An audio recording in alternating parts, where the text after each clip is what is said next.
I'm Carrie Gordon, and we are at the Portmore Seventh-day Adventist Church. Today we are here to hear of an experience, a remarkable experience with an extraordinary young man who has gone through a lot, but yet still he clings on to the hope of his Savior, Jesus Christ. He will share with us his experience and his journey through this life, hoping that this will impact the life of another individual. Welcome, Jevon Carr. Okay. How are you? I'm great. Good. Share with us tell us a little bit about yourself. Well, my name is Jevon Carr, and I'm a member of the Portmore Seventh-day Adventist Church. And as you can see, I'm a wheelchair-bound person, and I have a story to tell. Let us rewind. Tell us a little bit about Jevon before this situation. I am a person who was a very jovial person. I was just a regular teenager like any other. Play, joke, just regular things. Give us specific details. What exactly took place? Why it is now that you're confined in a wheelchair? Okay, well, I was shut up at 16, in a community named Central Kingston. Actually, that is where I was born and grew. Okay. It's a violent community. Okay. I mean, we have lots of gangs around the community, and I was caught up. So you were not a part of the gang, but you were just, I was caught up. unfortunately. Yes. It was a beautiful Monday, and at the time we live in a lane named Price Lane. So my mother did tell me to fill a bucket, and we carry the bucket and leave the bucket in the pipe, and jump on a bicycle and was going to downtown Kingston at the time. And I stopped, and on my way, before I went downtown, I stopped and was talking to friends in the community that I grew up with, youth and thing. And I made that talk, and I say, I got town, all right, now. Jump, ride the bicycle, see me on my way to town now. And pass some youth and on a corner, youth where we know, one community. So we are friends. So going where I'm going and on my way back, two individuals jumping for the bicycle, in front of the bicycle, and one of the individual, the mask of we call it now, this kerchief, what I made. One of the individual pull a gun and point the gun at me. So I say, what may I have? And it was a pause moment. The person didn't say nothing. So as I was about to move off on the bicycle, right. The person just shoot. So did you remember anything after the shooting took place? How many shots were fired, if you recall any of that? Well, I don't remember how many shots as fired, to be honest, because when I got the first shot, it was here in my chest. Then I remember I fell off the bicycle, right. And on the ground, the person come and just continue, shoot till there was no bullet in the gun. And I can remember a friend come and say, Jevon, and I remember I said yes. And then now, the last thing now I remember is when while I was on the ground, I said, Jesus, please give me a second chance. And from there, nothing else.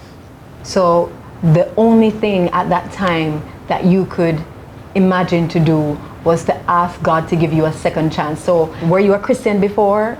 No, I wasn't a Christian. But you believed in God? Yes. It's a tragic situation, so young, at the prime of your life when you're getting ready to start your future.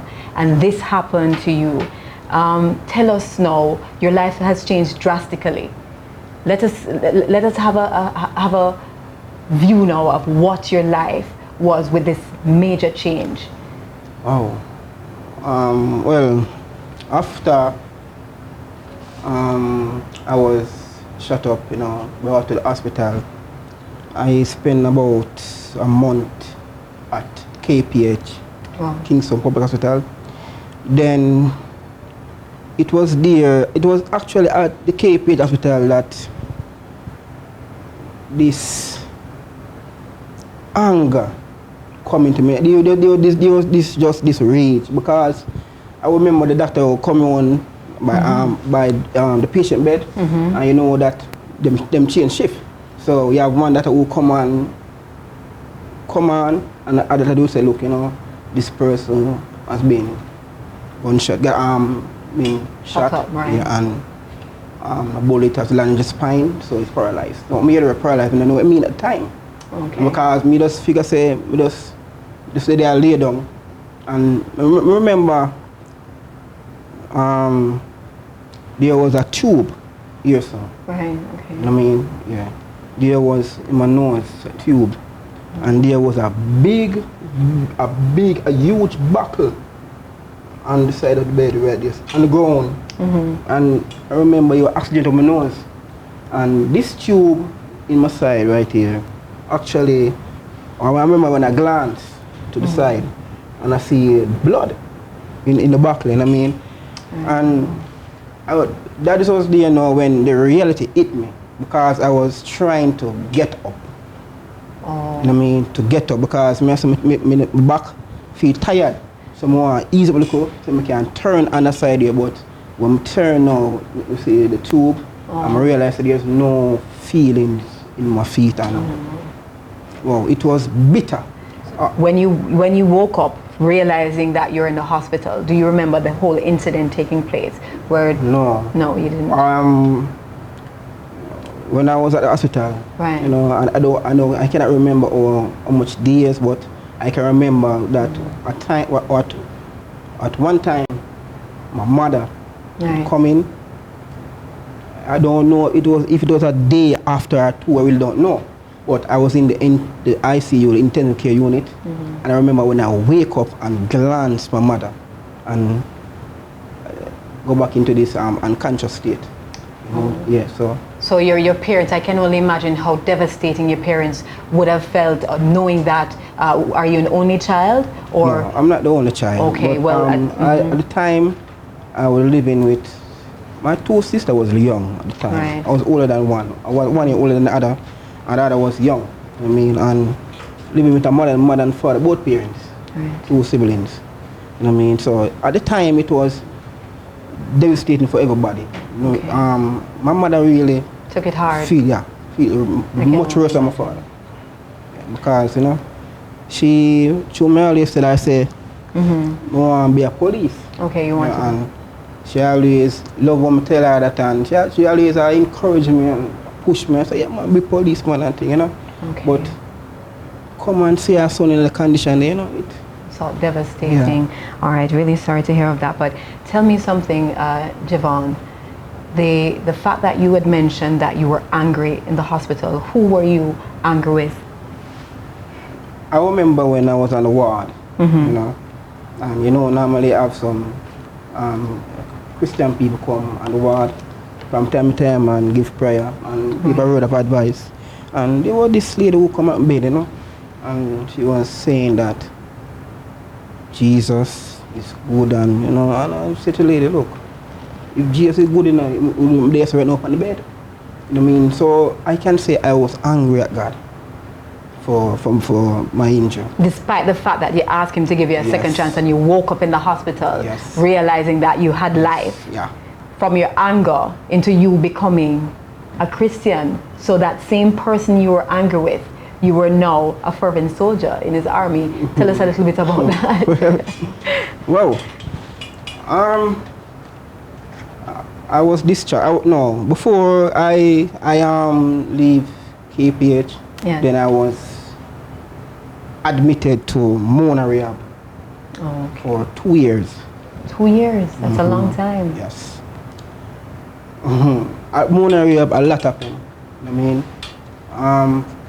Mona Rehab is a place where you go, they teach you like to be yourself, to sit up, to eat, exercise, and you know, the list goes on. So a rehabilitating process to Yes. get you back to a normal stance Yeah. as best as possible. Yeah, but at Mona Rehab, that is where I start to see some hope. Okay. Yeah. But I remember I developed a sore, bed sore, you know. Okay. And I was taken to the chest hospital and do a surgery. And did the surgery, come back at Mona Rehab, and about 3 days into this, we call it now, recovering from the surgery. Right. I started to feel this weak feelings. I'm gonna say weak to the point where it's like my life over, you know. And there was some tube in my side here, right here, because it's here with the surgery. Some tube, some little fine tube with a little buckle, you know. And I realized that I bleed out. Oh no. I must bleed out on the bed, bleed right out on the bed. You know, I couldn't even call the doctor. Our nurse come and see me and say, "Let come stay." And that is what I was getting. That is the first time I got blood. But it was during that, you know, that is where I start to look at myself more. Because at the time they come again, I said, "Jesus, give me a second chance." Right. One more time. Still asking the man you were angry with to give you another chance. Yeah, because I reach a point where me are dead. I have no hope. I feel this, it's like this death is coming upon me. You know, I bleed right over from the side. Weak, nothing. Oh.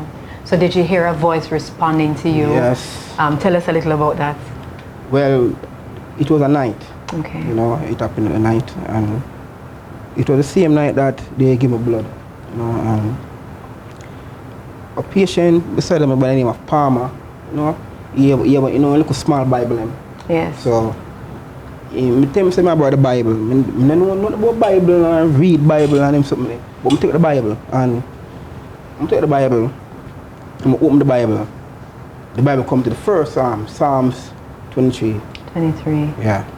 And started to read it, you know, he said, "The Lord is my shepherd, you know, I shall not want." And it was there, you know, I remember something about shepherd when we learned from some friend. Okay. You know what I mean? And I say, then I remember one of my friends say, when we go to England, in family of some farm where the sheep is there, and then there's a dog to guide the dog, the sheep them. And it was there, you know, it was through that Psalms that God was talking to me. Okay. Because this way I realize now that the only shepherd for my life is Jesus.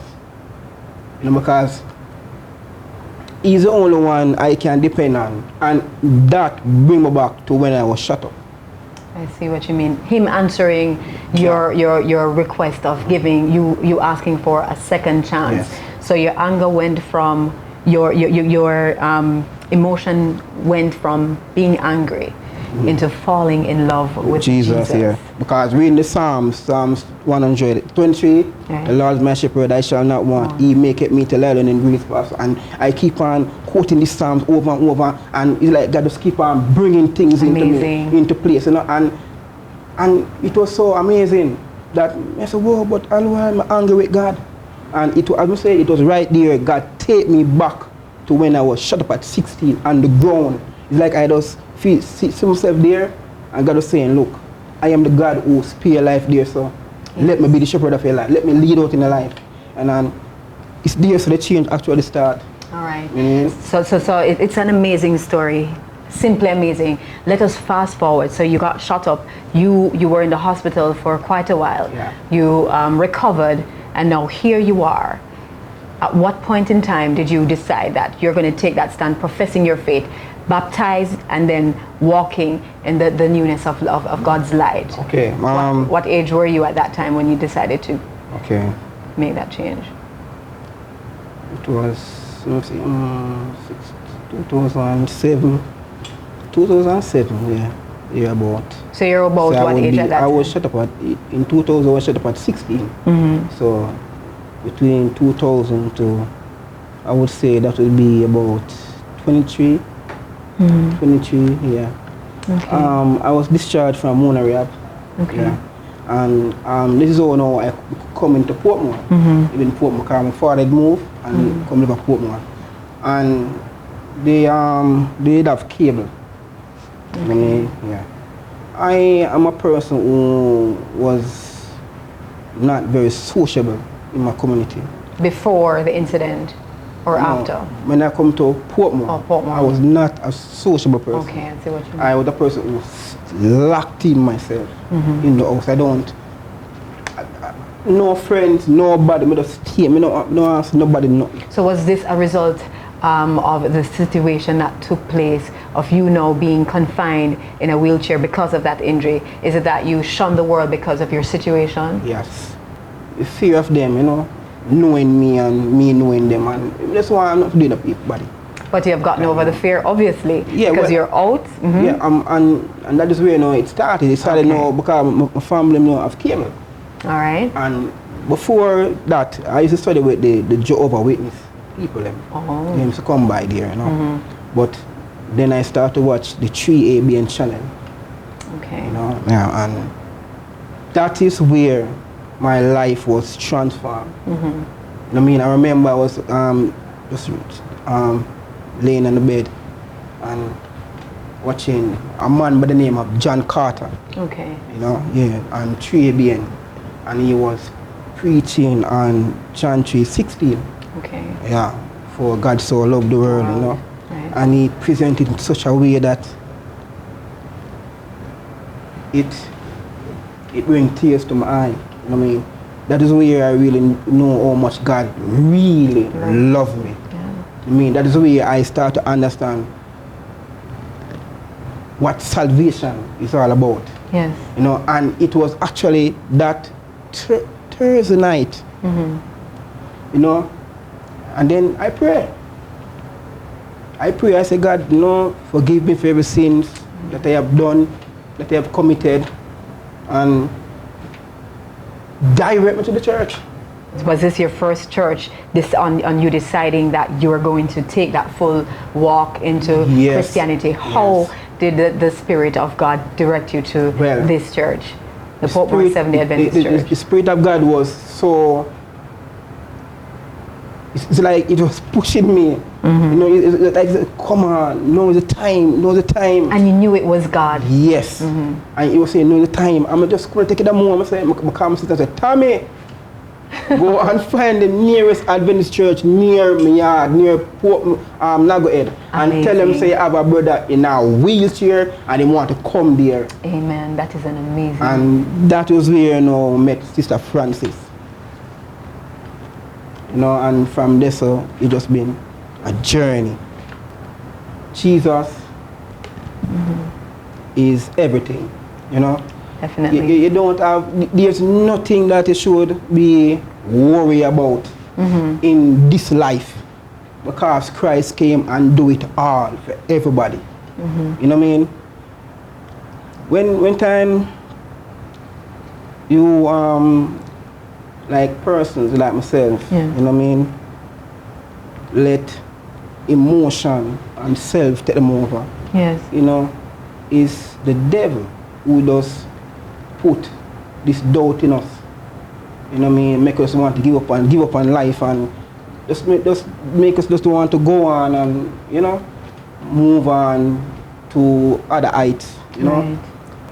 Without struggle, we don't know strong ways. And without any test, there isn't that testimony. Right. So struggle will come. Yes. Situation will happen. Challenges will present itself. But what make us is how we react to. Jesus Christ said, if you have faith as a mustard seed, they say to the mountain, move, and the mountain will move. That mountain can be the problem. Yes. And problem is before us. But if you keep focused on the problem, or you're gonna move the mountain, or you're gonna move it. So there's a way, you can go around it, you can go over it, but don't let it stop you from go forward. And that is attainable by using God as the shield, access to all the problems that we face generally as human beings. Do you think that this was a plan of God to ensure that you fall in line with His will and His plan? Yes. Do you believe that? Yeah. Because coming to know Christ, you know, I realized that everything that God do, He have a purpose. Yes. You know, and the purpose is to reach out to other person who are in similar situation like myself. You know, to know that, look, there is hope. Yes. I mean, no matter where you are at the moment, yes, it don't matter. Take your mind off the problem and put them on Jesus. What's your encouraging word to those who are in a similar situation like yourself, or generally for all of us who face challenges on a day-to-day basis, mainly being a Christian? What's your encouragement to Can I go in the Bible? Take it up, it's there.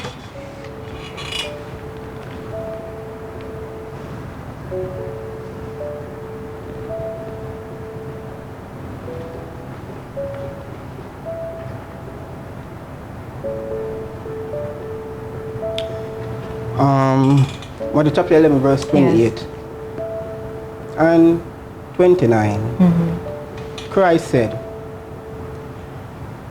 "Come unto me, all ye that are labor and are heavy laden, and I will give you rest." Yes. To me, Christ is saying, look,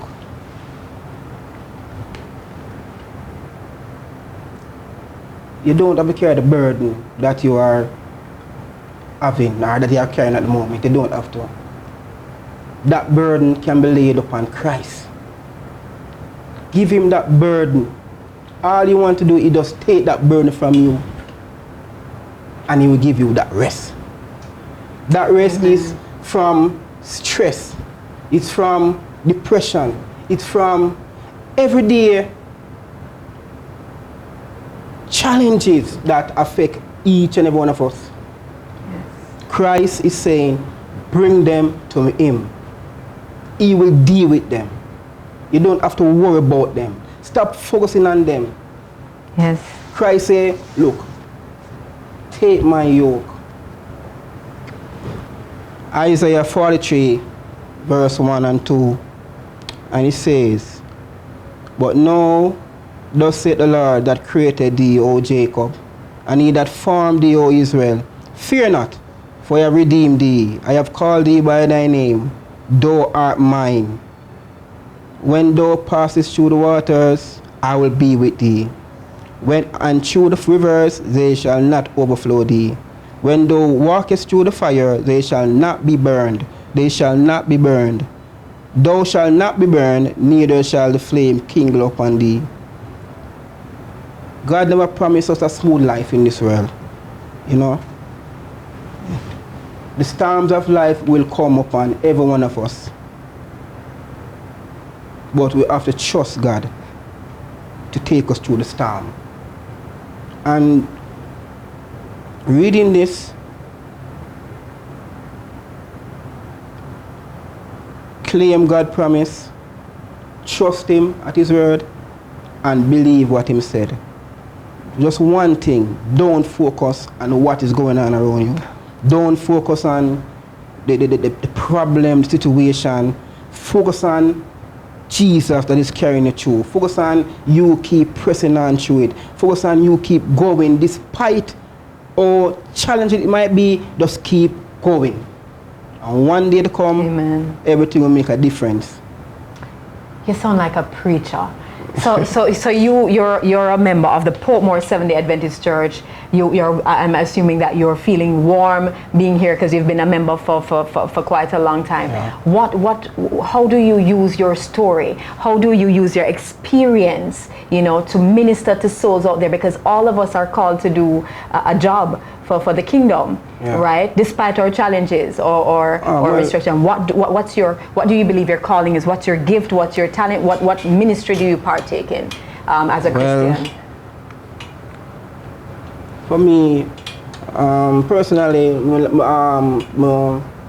I minister to youth and youth in my ear. Yes. But you reach these youth on a different level. I mean, because remember that I'm from Nago area and I'm into the ghetto. So you can't reach them with the you call it now. You can't reach these youth with the normal thing you normally use. You reach them, use these youth with a dear level. Approach. You go to their level, you know, and thing you go to them level and you show them, so look, this is where you are. Yeah. And this is where that man was. And that man died. And you are here, so you reach them to their level. And that's how we do it from day to day, you know what I mean? Talk to people, reason people. As a matter of fact, people love come to me and reason me. So and from day to day, a person might come and say, oh, you know, say, well, look a problem, but I can't solve problem.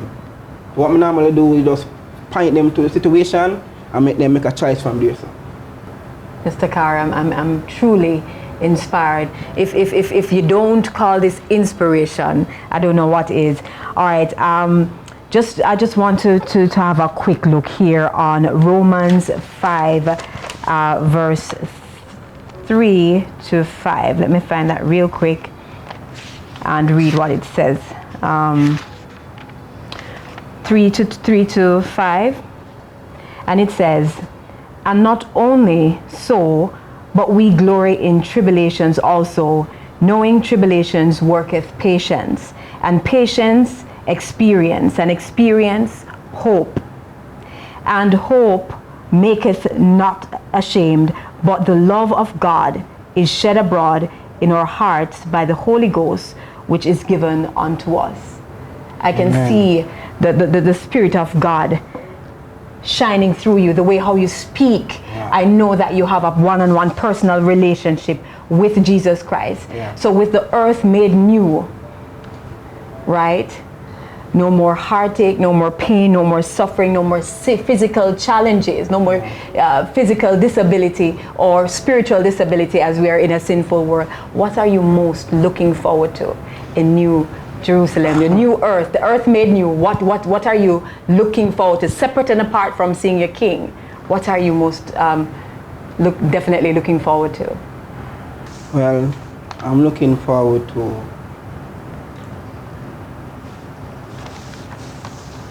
dining with my Jesus. Dining with my Jesus. I mean, living with my Jesus. I mean, yes. There's so much we can tell you, but one important thing is that I make it. All right, and God promises that He will never leave us nor forsake us. So He has given us these challenges to help to develop our character. We have just heard a remarkable story from Jevon Carr right here at the Portmore Seventh-day Adventist Church. I'm Carrie Gordon. Thank you for sharing in this marvelous experience. Blessings. God be with you. You are Alpha and Omega.